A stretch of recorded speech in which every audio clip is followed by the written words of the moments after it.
생명이다. 양봉은 과학이다. 시청자 여러분 안녕하십니까. 한국양봉교육중앙회 박종교입니다. 벌써 5월 중순이 됐죠. 각 지역에서 아카시아 꿀을 채밀했다는 소식이 속속 들어오고 있습니다. 몸은 피곤하지만은 아무튼 반가운 소식이 들어오고 있습니다. 물론 예년보다는 수확량이 좀 떨어지지만은 그래도 즐거운 계절이 바로 양봉인에게는 지금이 아닌가 싶습니다. 자, 이 계절에는요, 우리가 수확의 계절, 꿀을 이렇게 채밀하는 농가들도 있을 것이고, 또 나는 꿀은 조금 금년에는 피하고 봉군을 많이 확보하기 위해서 분봉을 많이 하겠다, 이런 분도 계십니다. 두 가지 다 좋습니다. 내년을 기대하면서 원래 분봉을 잘 많이 해서 관리를 잘해서 내년을 기대하는 것도 하나의 방법이겠죠. 다 해놨습니다.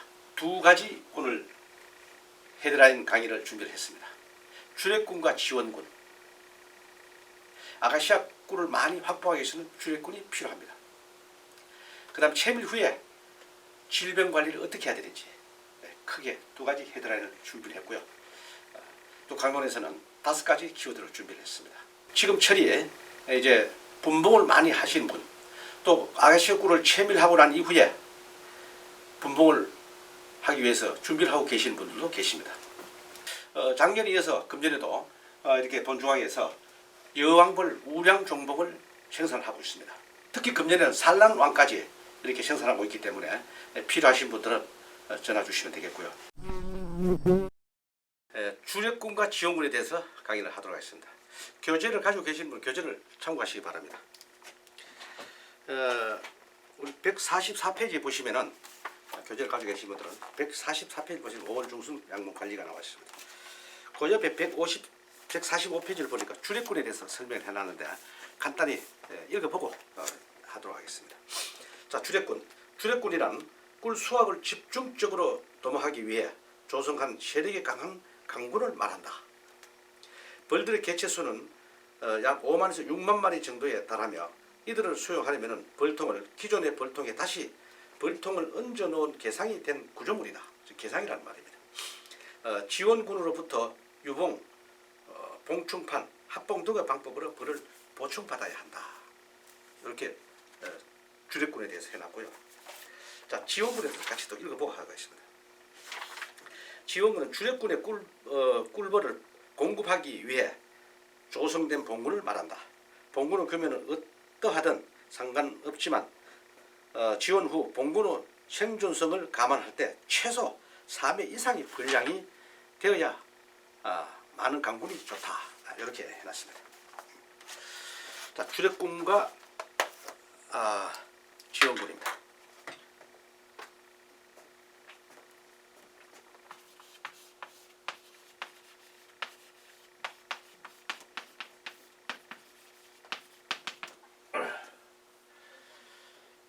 자, 벌통 개상이 이래서 지금 다 꿀도로 가실 분들은 이미 채밀하신 분은 이렇게 다 잘 하셨을 겁니다. 나머지 앞으로 2차, 3차 이동을 해서 또 이렇게 하실 분들은 이렇게 하면 좀 다소 도움이 될까 해서 지금 강의를 해드리는 겁니다. 자, 지금 보시면은 보통 개상을 가지고 우리가 가게 되는데 벌이 개상이든 단상이든 관계없습니다. 자, 주례꾼하고 지원군은 벌이 종자가 다른 건 아닙니다. 똑같은 벌입니다. 그런데 그거는 내가 주례꾼으로서 봉군을 정하면 됩니다. 지원해주는 벌통은 단상이든 개상이든 두 가지 다 관계없습니다. 벌을 보충해줘야 되니까. 이때 우리가 주례꾼에다가 이렇게 가는데 주례꾼은 우리 남자분들은 우리 군대 갔다 오셨기 때문에 정예부대라고 생각하시면 되겠습니다. 군사를 아주 많이 보충을 해서 전쟁터에 나가는 겁니다. 그렇게 생각하시면 되겠습니다. 그럼 보통 계산을 해서 우리가 나갈 때는 4만에서 6만 마리 이 정도 개체수가 돼야지 많을수록 꿀이 많이 유멸이 됩니다. 이렇게 해서 해야 된다는 거죠. 그래서 여기에 만약에 벌을 보태주기를 하는 것을 보태주는 건 이 지원군입니다. 그죠? 이 지원군의 벌을 보태줄 때는 지금 여기 우리 교재에서 설명한 거 보면은 벌을 보충해주거나 봉판을 보충해주거나 합봉식으로 해주거나 이렇게 해놨습니다. 그죠? 지금은 채밀하러 곧 꽃이 피는데 바로 청년벌을 보충해 줘야 됩니다. 그런데 봉판을 넣는 것은 의미가 없죠. 유봉이기 때문에 안 됩니다. 그죠? 그거는 우리가 평균 작업할 때는 봉판을 넣어주는 건 관계없습니다만 지금은 바로 정예 부대가 될 수 있게끔 그런 군사를 보충해 줘야 됩니다. 그렇게 본다면은 유봉이라 해야 됩니다. 그죠? 그 유봉은 우리가 교재됐습니다만은 아직 보시면은 지원군의 벌을 소문 앞에다가 틀어 놓으면 됩니다. 소문 앞에다가 벌을 틀어 놓게 되면은 외역봉들은 다시 이 지원해준 그 자기 벌통으로 돌아가게 되죠. 그런데 유봉은 안 돌아갑니다. 소문 앞에 이 주력군 앞에다가 틀어 놓게 되면은 전부 다 이 주력군 벌통으로 기어 들어가게끔 되어 있습니다. 대신에 그 소문 앞에다가 자연스럽게 올라갈 수 있게끔 벌통의 틈이 밑에 바닥에 요만큼 있기 때문에 거기다가 개포라든지 프로폴리스 망을 올라갈 수 있게끔 이렇게 다리를 놔주게 되면 아주 자연스럽게 잘 들어갑니다. 그렇게 해서 보충을 해줘가지고 이 주력군에는 벌을 5만에서 한 6만 정도 개체 수위를 채워서 꿀을 따로 가라. 그런 내용을 설명하고 있는 겁니다. 왜냐하면 똑똑한 놈 별통하고 의리비리한 거 백통하고는 차이가 있습니다. 그래서 주력군을 이렇게 해라. 난 주력군 한 50군 가지고 하겠다 그러면은 실제로 벌은 한 100군 있어야 될 겁니다. 왜? 지원군이 있어야 되기 때문에. 그럼 지원군이다 지원군은 꿀이 안 들어오냐? 아니에요. 외도 꿀 들어와요. 정예 부대는 더 많이 들어온다는 거죠. 그래서 이런 거를 좀 앞으로 활용하시게 되면은 큰 도움이 된다. 이거 왜 이렇게 해야 되냐면요. 우리가 꽃이 피는 그 개화 기간은 한정되어 있습니다. 뭐 개년 내내 꽃이 피었다면 이런 짓을 할 필요가 없겠죠. 힘들게. 아가시아 꽃이 유밀이 되는 기간이 딱 결정되어 있기 때문에 이렇게 정예 부대를 만들어서 한꺼번에 꿀을 많이 확보하자는 그런 뜻입니다. 자, 그래서 주력군과 지원군이 많이 나왔다는 걸 여러분들 이해를 하시고, 자, 이렇게 했는데 무조건 이렇게 벌만 보태주고 계산을 해서 가져가면은 되느냐? 아니죠. 여기는 바로 이 단층과 단상과 개상에 전부 다 꿀을 들어오게 하려고 그러면은 여기에 여왕벌을 무왕군으로 만들어서 우리가 할 수도 있습니다. 채밀을 할 때는 여기 단상에다가 왕을 두게 되면은 자꾸 산란을 하고 또 왕대를 달아서 분봉을 날라고 자꾸 그럽니다. 그 한창 아가시아 꿀이 들어오고 있는데 우리는 5, 6만 마리를 가지고 정예부대를 만들어 가지고 꿀을 채밀해야 되는데 왕대에다가 분봉을 하게 되면은 내가 기대한 만큼 꿀이 안 들어온다는 거죠. 그래서 그럼 맨날 왕대 자르다가 뚜껑 열라 그러면요 너무 성가스러워서 안 됩니다. 그래서 아예 여기에 왕을 그래서 별도의 통에다가 분봉하듯이 한 2배 정도로 해가지고 왕을 빼서 그러면 관리를 하는데 그러면 여기는 무왕이다. 무왕군으로서 하게 되면 개왕판도 칠 필요 없이 그냥 꿀이 가득가득 차게 됩니다. 분봉 날 일이 없으니까 분봉 날 걱정도 안 해도 됩니다. 내금을 할 필요가 없다는 거죠. 그렇게 해서 하시면 훨씬 더 꿀을 많이 우리가 확보할 수 있다. 이렇게 보고 또 우리가 여기다 왕을 가두는 수도 있겠죠. 여기다가 일부에 가두는 방법도 있습니다. 그렇게 하셔도 되고 합니다. 제일 좋은 방법은 바로 무왕군으로서 별도로 왕을 빼놓는 것이 가장 안전한 방법이고 우리가 손이 들어가는 방법이다. 이렇게 보시면 되겠습니다. 이렇게 해서 꿀을 다 채밀하고 나서 다시 이 봉꿀을 합봉식으로 해서 갖다 유입을 해도 되고 아니면 이거는 그대로 그냥 갑니다. 그냥 가고 여기다가 우리가 신앙을 천여왕을 유입함으로 해서 별도의 또 한 톡이 일어나게 되겠죠. 이렇게 해서 주력군과 지원군을 두고 왕을 격리하고 이렇게 함으로 해서 꿀을 많이 다수하게 위한 방법이다. 이렇게 설명을 드리겠습니다. 자, 이렇게 하고요. 어차피 우리가 꿀을 뜨는 거 기왕이면 좋은 방법으로 해서 꿀을 많이 채밀하자는 그런 뜻에서 이번에 설명을 드렸습니다. 그래서 주력군과 지원군 이런 말이 나왔다는 거 여러분들 아시고 그 다음에 왕을 가둬야 된다. 무왕군으로 해야 된다. 이건 뭐 틀림없습니다. 이런 거 주제를 가지고 오늘 강의를 해드렸기 때문에 참고로 하시기 바랍니다. 자, 이게 되나 안 되나? 한 번도 안 해봤는데 어떻게 해야 되나? 그러면 한 몇 통 가지고 일단 여러분들 한번 해보십시오. 해보시고 되면은 내년에는 또 이런 식으로 계속적으로 하시면 된다. 이렇게 보고 있습니다. 자, 그 다음에 분봉학입니다. 분봉인데 이건 저는 인공분봉을 말씀드리는 겁니다. 물론 자연분봉으로도 놔두면 자연분봉을 하게 되면은 내가 확보하고자 하는 그 봉군수에 도달하지 못하기 때문에 나는 원래 한 200군을 만들어야 되겠다. 그건 인공분봉을 할 수밖에 없습니다. 그래서 아가시아 꿀을 체멸하고 난 이후에 분봉을 하기 위해서 지금 여러 가지 준비를 하고 계신 분들이 많이 계실 겁니다. 그러면은 아까 조금 전에 말씀드린 대로 나는 뭐 꿀을 필요 없다 포기하고 봉군 확보만 많이 하겠다 뭐 괜찮습니다. 어쨌건 꿀을 체밀하고 하든 체밀 안 하고 분봉을 하든 벌을 잘 키워놔야 됩니다. 그래야지 많이 우리가 확보할 수 있다 이렇게 봅니다. 자, 그래서 이게 인공분봉입니다. 인공분봉. 자, 인공분봉을 하는데 여러분들 분봉 나누는 것도 잘 하십니다.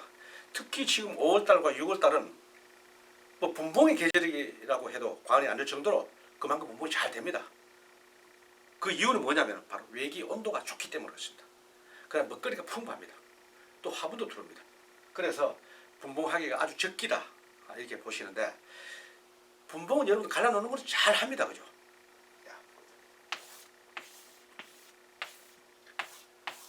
2매 내지 3매를 넣어서 이렇게 딱 했어요. 이렇게 해서 경기판이나 사이기를 막아가지고 이렇게 분봉을 합니다. 여기까지는 다 잘 합니다. 이때 먹이장도 하나 넣고 봉판도 넣고 이렇게 다 했잖아요. 이렇게 다 했습니다. 자, 만약에 봉판을 넣었다. 꼭 봉판을 넣어야 되냐? 벌 개체수 많으면 굳이 봉판 넣지 않아도 됩니다. 근데 봉판 넣는 것은 여기서 봉판이 바로 터져나오면 개체수를 빨리 많이 확보하기 위해서, 즉 보온이 잘 되기 위해서 그렇게 봉판을 넣는 거예요. 그래서 봉판을 넣었다 했을 때 이 봉판은 며칠 후에 출방을 하느냐? 대충 우리가 예측을 합니다. 그죠? 3일이나 5일. 그래서 일주일 이내는 이 봉판은 분명히 출방을 할 겁니다. 그죠? 출방하고 나면은요, 바로 즉시 이 봉군을 질병 약제 처리를 해주셔야 됩니다. 왜? 그래야지 이 봉군은 질병에 시달리지, 즉 진드기에 시달리지 않고 잘 나가게 됩니다. 여기 있는 봉판이 지금 출방하고 나면은 만약 진드기가 있다고 가정했을 때 그 진드기는 숨을 곳이 없어요. 왜? 애벌리가 없기 때문에 숨을 곳이 없습니다. 그럼 전부 다 노출되어 있기 때문에 이때 약을 하게 되면은 바로 진드기를 다 잡을 수 있다는 거지. 만약 약을 안 하게 되면 이 진드기는 다시 여기서 봉군 늘어나는 만큼 진드기도 같이 늘어나서 이 분봉군은 결국은 늘어나는 속도가 빨라지지 않고 실패하게 된다는 거죠. 그래서 분봉군은 이렇게 쪼개놓고 다음에 꼭 약을 하시라 하는 것을 당부드리고 싶고, 자, 이렇게 하고 나서 뭘 해야 되느냐? 보온이 철저입니다. 자, 첫째, 약을 하고 나서 진드기 약 처리를 했다고 해야 되고, 두 번째, 보온입니다. 보온 철저하게 해주셔야 됩니다. 어떻게 해야 되느냐? 여기서부터 쫙 보온을 쫙 우리 덮죠. 여기 딱 덮고 이렇게 딱 꺾어주셔야 됩니다. 자, 이렇게 꺾어냈어. 꺾어서 이렇게 보온이 개체수 약하기 때문에, 특히 금년과 같은 경우는요, 이상 기온이 많이 발생됐죠. 야간에는 10도, 13도 이렇게 내려가고 낮에는 20도 이상 올라가고 이렇게 하다 보니까 벌이 제대로 기준을 맞출 수가 없습니다. 그렇다 보니까 분봉 해놓은 거 이렇게 약하게 보온을 안 하게 되면요, 실패하게 됩니다. 그럼 보온을 여기만 하느냐? 아닙니다. 외부 보온도 철저히 덮어주셔야 됩니다. 외부에도. 왜? 개체수가 얕기 때문에. 낮의 온도 같으면 이렇게 안 해줘도 되는데 야간에 현저하게 떨어지기 때문에 겨울과 똑같이 보온을 해주셔야 됩니다. 분봉군에 대해서 하는 겁니다. 지금. 이렇게 해주지 않으면요, 분봉군 실패합니다. 언제까지? 5월달 내는 이렇게 하셔야 될 겁니다. 특히 산간지역에 계시는 분들은 더더욱도 이렇게 해주셔야 됩니다. 저희들이 이런 것도요, 이쪽에 남한강과 북한강이 만나는 양수리 쪽이기 때문에 밤에는 강바람도 이렇게 불고 있어. 밤에는 일기예보 예보보다는 훨씬 더 온도가 내려간다고 봐야 됩니다. 그래서 이런 보온을 해주지 않으면은 100% 실패한다는 거죠. 그냥 뭐 쪼개기 뭐 갈라놓고 나면 되지 않겠느냐 이렇게 막연하게 생각합니다만 벌이 알아서 하겠지. 벌이 알아서 할 수가 없어요. 우리가 임의로 인공분봉을 해놨지 않습니까? 그래서 우리 자연분봉 나는 거 보세요. 한 매, 두 매 자연분방 안 합니다. 보통 3매, 4매가 붙어 있습니다. 그 정도 개체수면 어디 갖다 놔도 저들끼리 스스로 해결해 나갈 수 있는 개체수가 됩니다. 우리는 그렇게 안 했잖아요.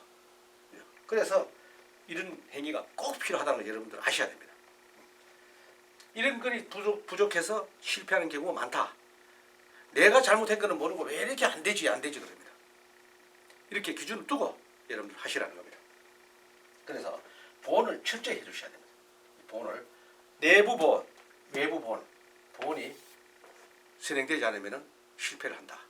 이렇게 여러분들 잘 하셔야 됩니다.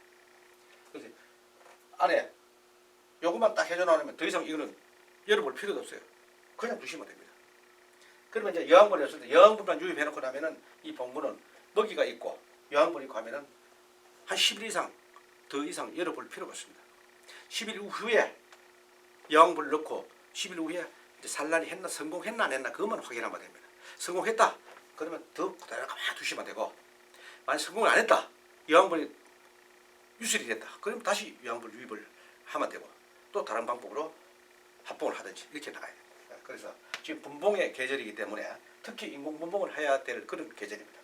이런 방법을 해서 여러분들이 신경 써 주셔야지 된다는 거 꼼꼼히 잘 챙겨야 됩니다. 전에도 말씀드린 대로 뭐 대충 던져놓으면 얘들이 알아서 한다. 얘들이 알아서 할 기준이 있습니다. 이 보온은요 큰 바람을 막아주는 것은 우리가 사람이 물리적으로 이렇게 도와주셔야 된다는 겁니다. 그래서 이 개체수 적은 거를 저희들이 열을 내는 것도 한계가 있기 때문에 안 된다는 겁니다.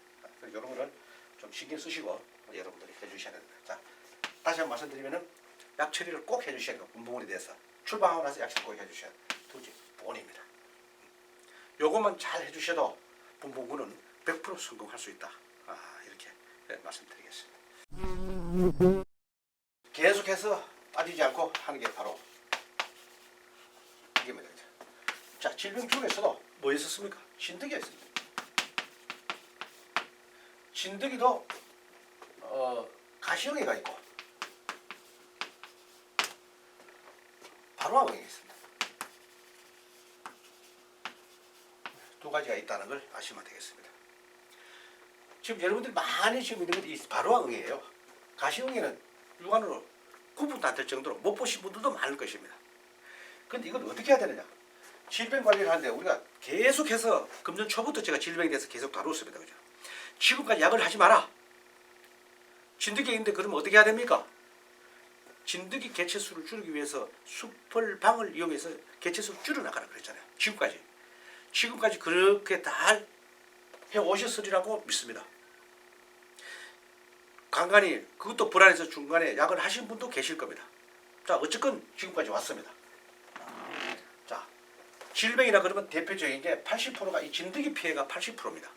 그럼 이것만 잡으면 되는데 여기를 잡는 것은 지금 어떻게 해야 돼요? 지금 계속해서 벌이 약하다 또 진드기가 있다 없다 하니까 무조건 살충제만 갖다 붓습니다.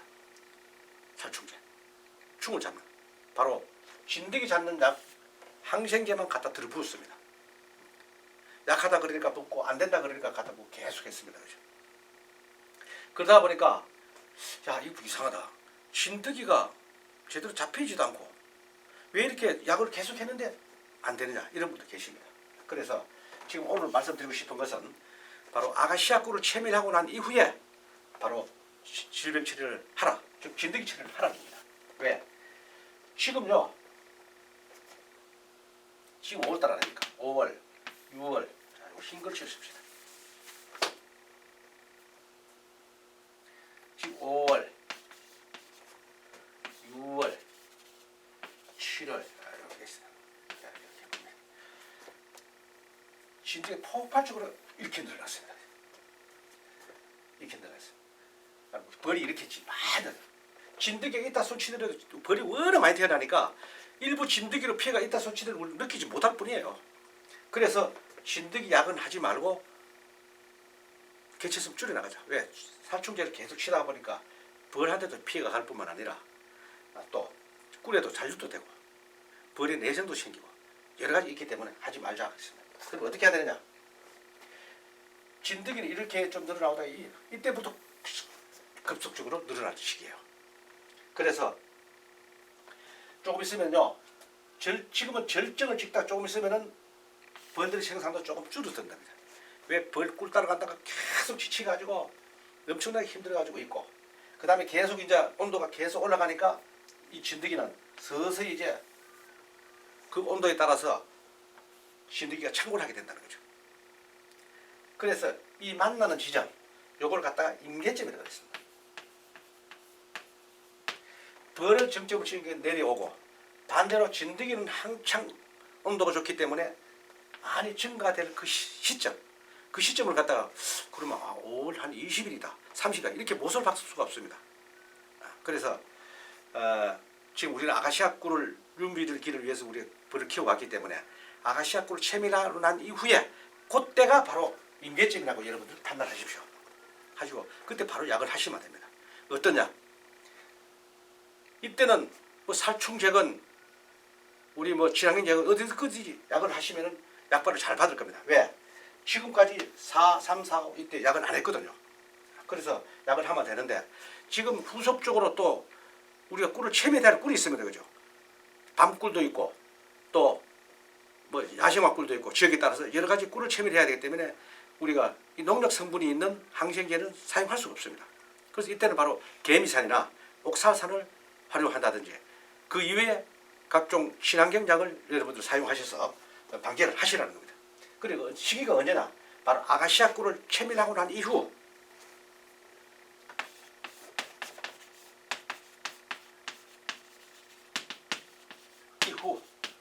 이때 바로 한두 번은 꼭 해주셔야지 진드기를 잡을 수 있다. 이렇게 봅니다. 그러고 나서 밤꿀 뜨고 나서 또 하고 또 한 달 이후에 또 야생화 꿀 좀 뜨고 나서 하고 이렇게 연결해서 1년에 몇 번만 해주시면 되는데 우리는 한 달에 몇 번씩 해서 계속 약을 들어붙다 보니까 벌만 약해지고 벌들이 견디지 못해서 이탈과 폐사, 도구가 일어나는 그런 현상을 우리가 마치 했다 이렇게 보시면 되겠습니다. 이렇게 해서 오늘 중순 강의를 마치고요.